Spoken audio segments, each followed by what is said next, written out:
Baltic Sea is the largest brackish sea in the world. Between 50 and 85 million people live in the coastal areas alone. It is the sole habitat of abundant quantities of plants and animals.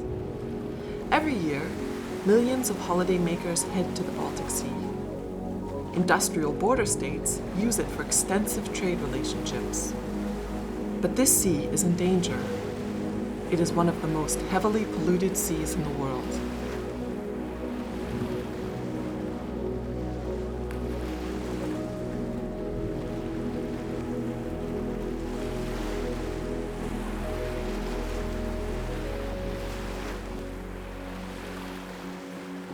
Algal carpets measuring more than 1,000 kilometers in length have long been observed in the Baltic Sea. So-called dead zones, areas deficient in oxygen, form beneath these masses on the seafloor. Along with high temperatures and low winds, overfertilized seas encourage algal growth, literally suffocating other life in the ocean. The Baltic Sea is the recipient of incessant pollutants.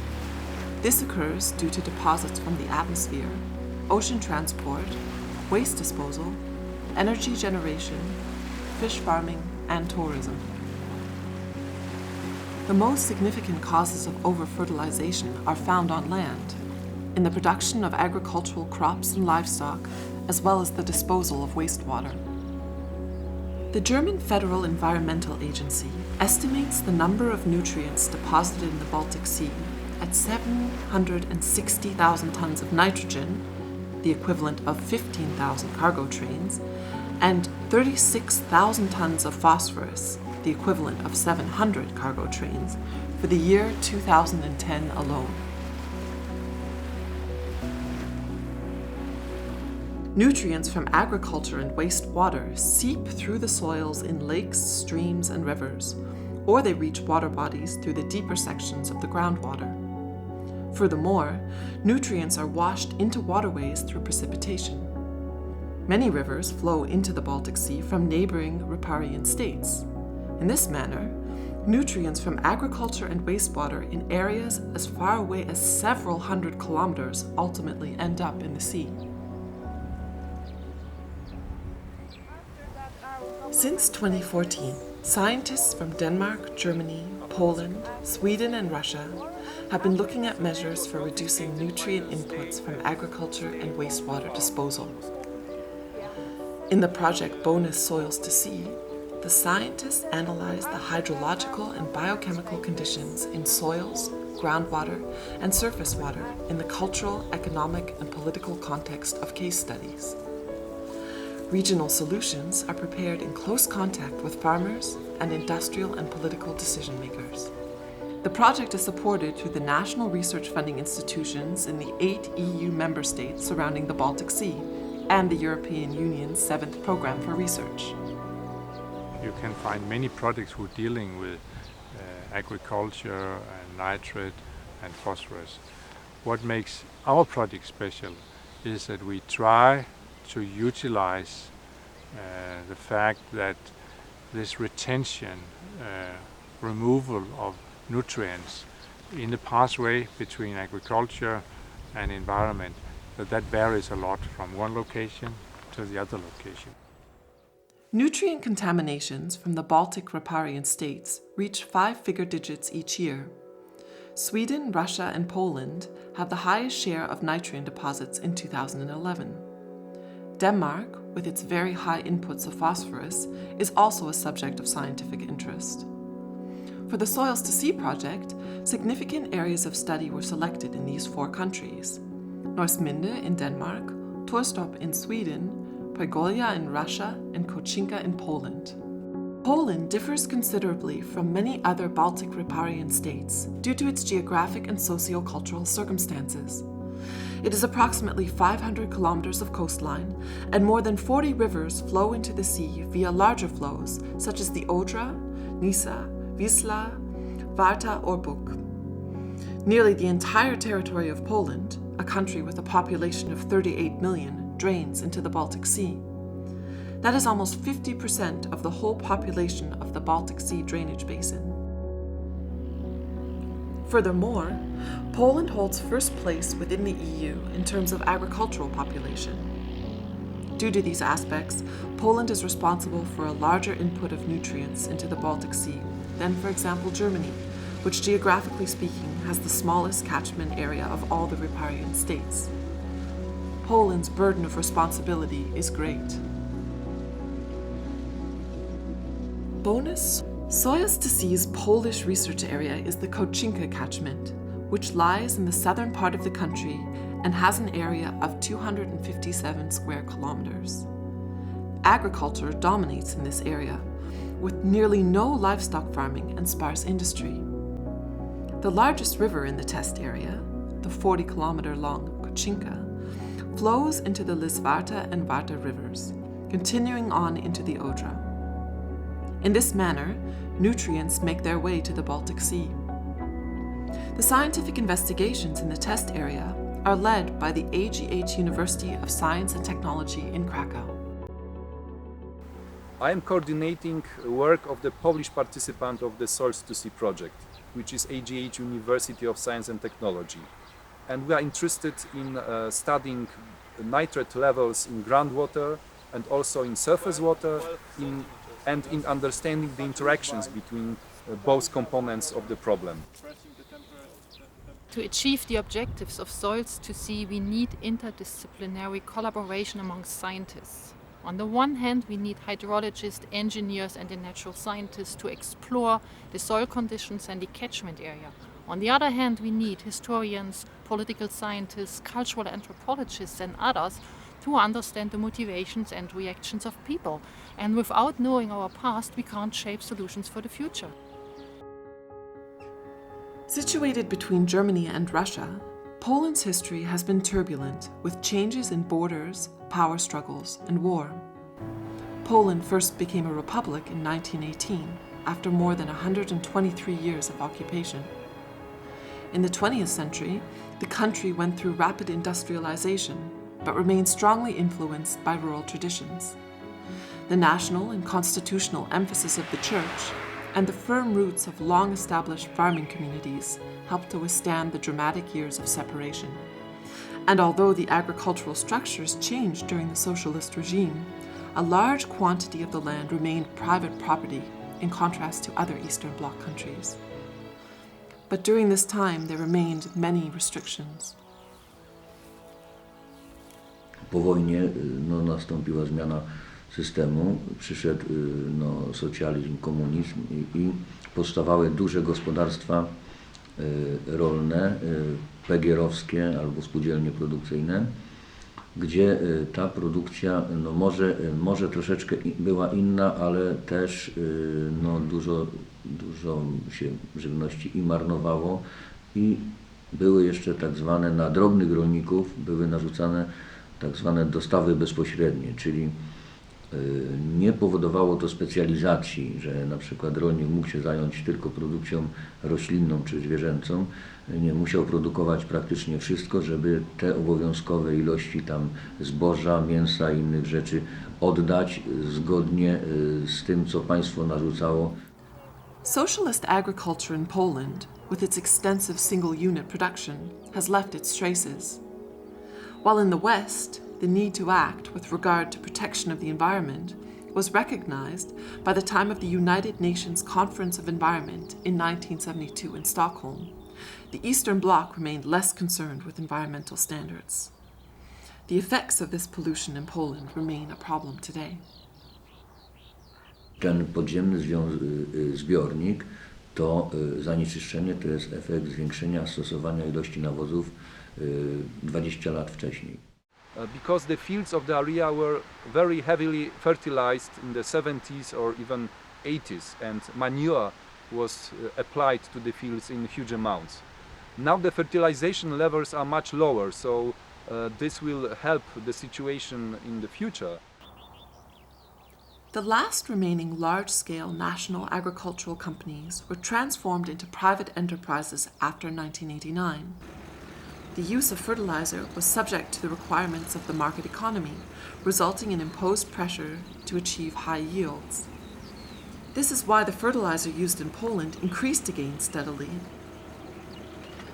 The farm of Piotr Czepanik in Grabowka is situated in the Kocinka catchment area. The farmer was born here and ultimately took over the farm in 1988 from his grandfather. He grows rapeseed and corn for both sale and private use on a 20-hectare field spread over several small plots. He also keeps a small number of livestock. This family farm has experienced a great deal of change over the last few decades. Polska 20 lat temu, no może 30, to jeszcze były konie, wie i za tym konikiem ktoś tam pracował. A ja jak sobie przypominam, to mój tato tutaj na tej wsi kupił pierwszy ciągnik, kurde, w 72 roku. To był ciągnik C330 i od tej pory to gospodarstwo zaczęło jak gdyby wchodzić w mechanizację. Tak. For Polish farmers, the political turn in 1989 finally brought along the opportunity for modernization. Because the soils used for agriculture in the region are only average in terms of quality, production was improved by mechanization. But the use of fertilizer remains necessary. Więc tutaj dużym czynnikiem jest doświadczenie rolnika, powiem tu, gdzie nasze gospodarstwo się znajduje, bo są takie miejsca, takie tereny, gleby, że ta roślina wygląda bardzo dobrze i ona w sumie tego nawozu nie potrzeba, więc jeżeli nie masz tego doświadczenia bądź tego sprzętu, który zapewni Ci wyłączenie bądź zminimalizowanie dawki nawozu, no to się nie wysieje. Więc tam, gdzie jest gorzej, więc trzeba dać go troszkę więcej. Tam, gdzie jest dobrze, wygląda fajnie roślina, no to trzeba albo go wyłączyć całkiem i przejechać sobie tak lightowo i zobaczyć, jak to wszystko wegetuje i tyle, no. Poland's accession to the EU in 2004 also meant new regulations for the farmers, which had to be communicated relatively quickly from the national level to the regional. Naturally, this process has not been an easy one. Powiem od siebie, czy do końca to jest tak, to co na papierze w rzeczywistości, czasami jest tak, że papier pokazuje, że ta dawka musi być tak minimalna, a tam nic nie rośnie. No więc, no to są takie rzeczy.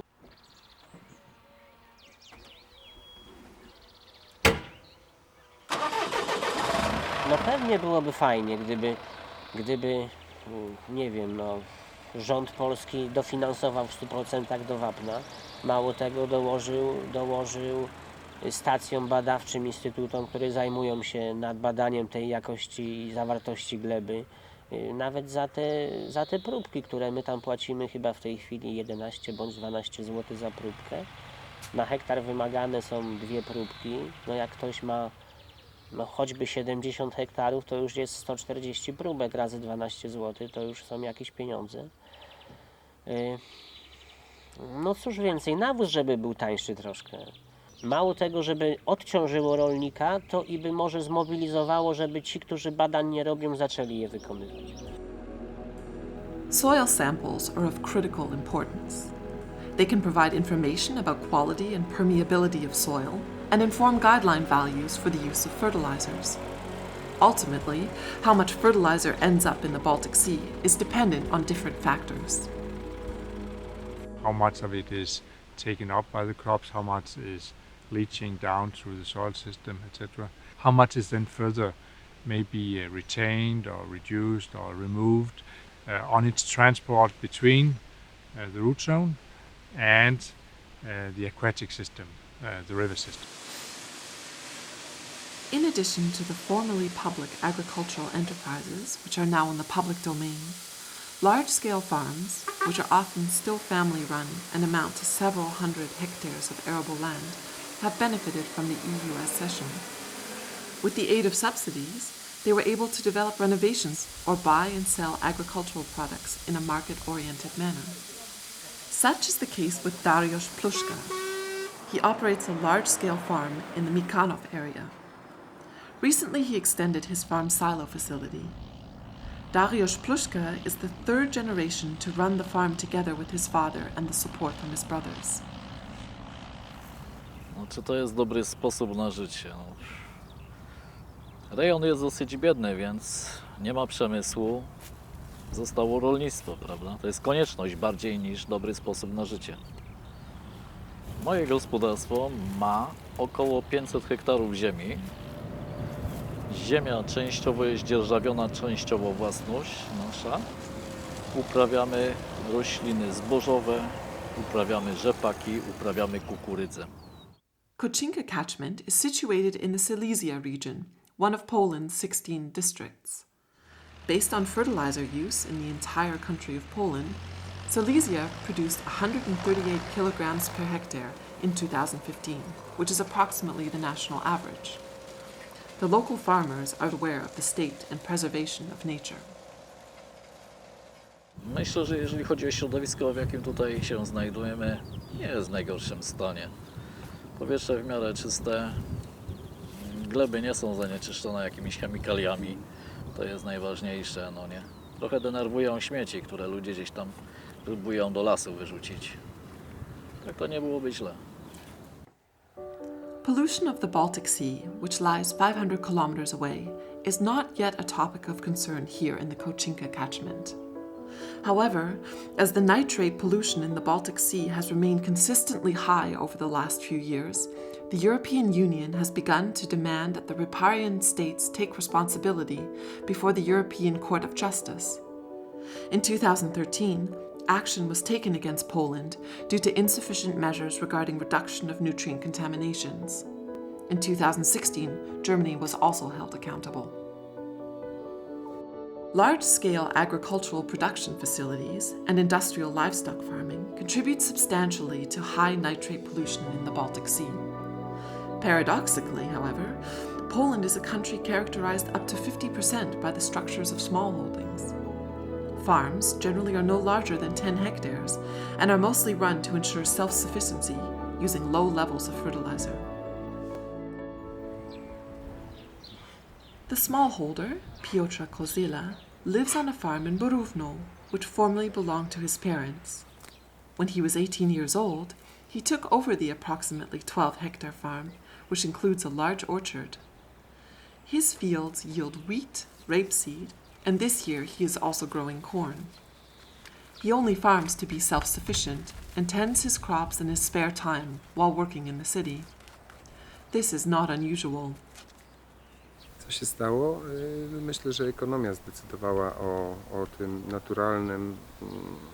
naturalnym procesie, czyli komasowania ziemi, profesjonalnego zajmowania się uprawą tej ziemi i gospodarstwem. To jest jedna z przyczyn. Drugą z przyczyn jest to, że młodzi ludzie odkąd się zaczęła transformacja, przestali się tym interesować, bo z tego nigdy nie było właśnie, nie nigdy, tylko nie było dobrych zysków i zaczęli szukać innych rozwiązań. I dzisiaj te małe gospodarstwa po prostu nie mają następców. No to ci starsi właściciele albo oddają w dzierżawę tym większym, albo sprzedają po prostu. W naszej gminie, w gminie Mykanów, mamy duże rozdrobnienie gospodarstw, ale jest też kilkanaście bardzo dużych gospodarstw, które prowadzą już produkcję głównie roślinną na naprawdę wysokim poziomie. Są to gospodarstwa, które zostały przejęte przez nowych następców, młodych ludzi w wieku 30-40 lat, które funkcjonują dobrze w tym nowej rzeczywistości już po przeobrażeniach w 1989 roku. Największym problemem było to, że my nie mieliśmy dosprzętowionych i dużych gospodarstw, nie było wzorców. Nasi rolnicy jeździli na zachód, przyglądali się, jak to wyglądało. No i potem robili to samo w swoich gospodarstwach. During the socialist regime, Poland remained unique in agricultural production as private farms stayed for the most part in the private domain. The influence of the state on the smallholders was limited. Even today, state-promoted offers, workshops, or interest groups are viewed mostly with skepticism. Nie, ci rolnicy, tacy mniejsi jak ja, nie organizujemy się ani w grupy producenckie, ani nie tworzymy żadnej takiej organizacji, która by gospodarczo nas wspierała. Ja nie należę do żadnego zgrupowania, jestem wolnym rolnikiem. Nie mamy żadnego zrzeszenia. Na naszym terenie w ogóle takich zrzeszeń. Może gdzieś tam jest, ale Tutaj raczej rolnicy do tego nie należą. Każdy jest tam indywidualnym rolnikiem. Inicjatyw nie ma i chyba nie będzie. Nawet pójdę w kierunku tych grup producenckich, co tak mocno były zachęcane, żeby rolnicy się jak gdyby próbowali połączyć. No myśmy próbowali taką grupę stworzyć odnośnie tego tuczu trzody chlewnej, ale to nie ma opcji. Nawet na zasadach rozliczania później tego towaru poubojowego, bo ktoś ma załóżmy linia typowego Pietrena, a ktoś hoduje zwykłego PBZ-a polskiego, jakość mięsa jest nieporównywalna, później jest kwestia zgrzytu o cenę. Dlaczego ja dostałem 10 czy złotówkę drożej do kilograma, a ja mniej? No i to nie miało miejsca, nie miało jak gdyby możliwości przetrwania. Rozleciało. The Polish tradition of family-run farming and the experiences from over 40 years of socialist paternalism hamper the initiation of common action. However, joint initiatives for improvement of the environment have never been more important in Poland, a country with more than 40 rivers and which drains 99% of its total area into the Baltic Sea. In order to reduce nutrient contamination in the long term, nutrient transport routes to the Baltic Sea must be investigated and understood, hand in hand with soil and water analysis. Scientists at the University of Krakow are working on this topic in the Kocinka catchment under the direction of Dr. Przemysław Wachniew. We are measuring different properties of the river and of river water. By the properties of the river, I mean the discharge of the river, the amount of water that flows in the river per second. We are also trying to identify the interactions between the river and groundwater. And we are also measuring chemical and physical properties of river water. And the purpose of all of these measurements is to get the knowledge about the river itself and also about the nitrates and other forms of nitrogen transported by the river. Agriculture and wastewater disposal are the main sources of nitrate pollution. Are there ways to find out who exactly causes the pollution in the region?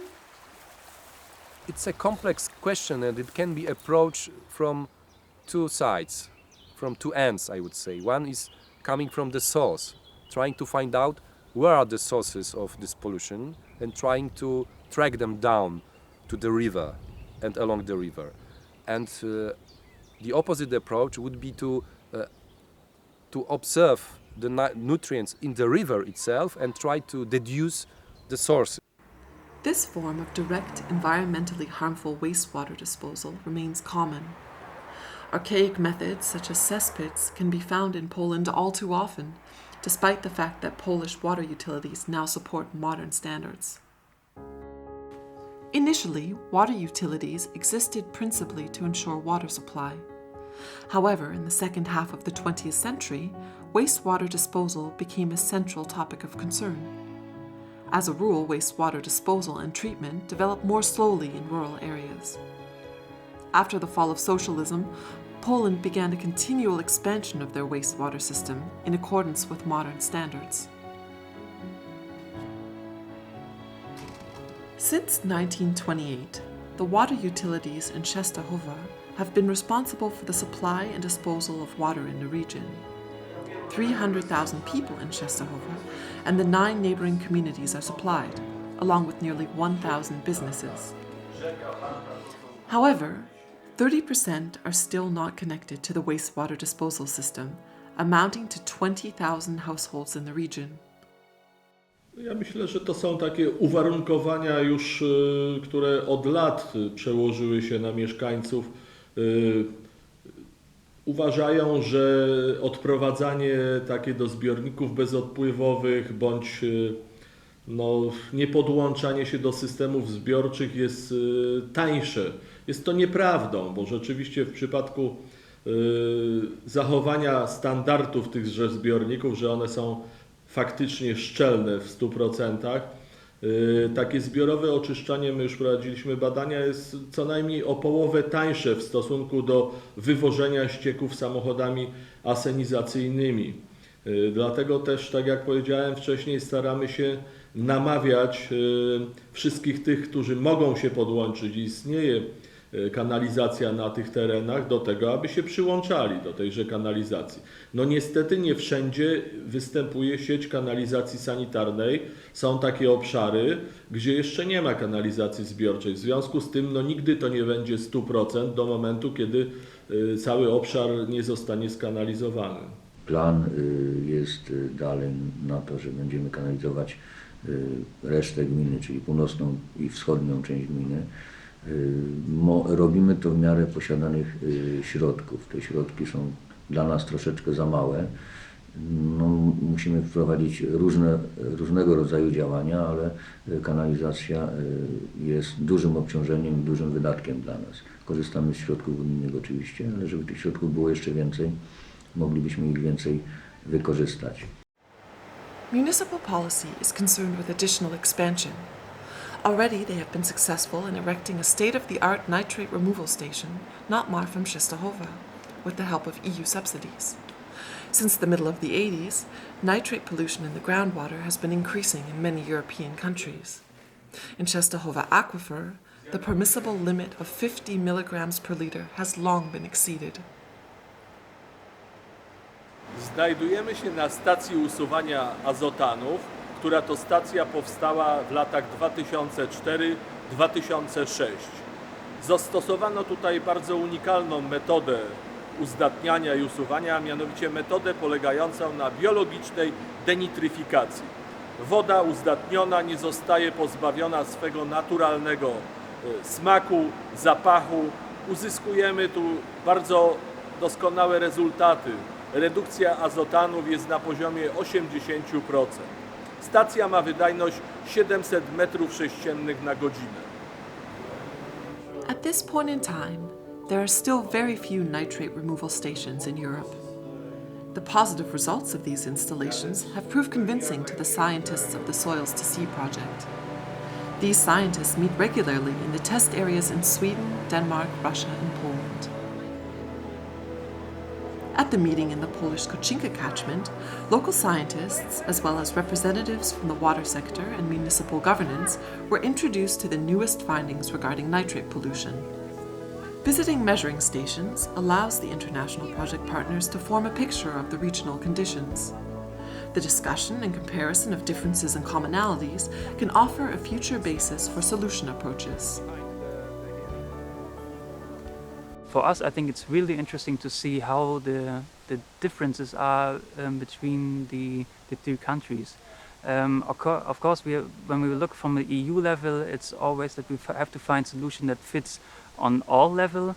But if we look actually on the case study side, it always has to be case study specific, and they all have their own problems, they all have their own solutions, and it's really interesting to see how they are different in one way, but also to see the similarities between them. I think that the improvement of the situation depends on all participants of the process. I mean the authorities, local communes, and also on inhabitants. So I think that everybody has to be involved, because it has to be a joint effort, because otherwise only one player will not improve the situation. The interests of scientists, farmers, policymakers, and industry are very different in the region. While for farmers, the development and expansion of their livelihood is very much the focus, scientists strive to gain understanding and propose effective solutions. Local politics would like to advance the region through simultaneous alignment with European environmental standards. This is shared by the municipal water utilities. However, bringing these interests to the common denominators is not a simple task. Perceptions and motivations of people can be very different. Culture, politics, economics, social conditions do shape those perceptions and motivations. And without understanding this context, I don't think we can create solutions to change complex problems in the agricultural sector. It's difficult sometimes to find solutions which can reduce load of nutrient without at the same time affecting the economy for agriculture in a bad manner. So we want to, you can say, by making this differentiated regulation, to to use some of the resources in nature which we've not used so far. If you can identify areas where nature by itself removes nutrients, we should target our mitigation measures to the other places where nature does not take care of it. So we can make more smart solutions. The nutrients from the Kocinka catchment travel more than 500 kilometers until they reach and contaminate the Baltic Sea. It is therefore vital to bring the critical condition of the sea into the consciousness of the people in the region, because the in-situ waters often appear to be ecologically sound. However, we simply cannot ignore the dead zones in the Baltic Sea. There are opportunities present to combat this development. Whether it be education and information, modified fertilizing methods and quantities, new agricultural business models in the agritourism sector, retention pools, or the expansion of the wastewater disposal system, and others. The measures appropriate for the Kocinka catchment can only be discussed in collaboration with all parties. In the end, it is critical that the people take the first step and begin to want change because they themselves see the benefit.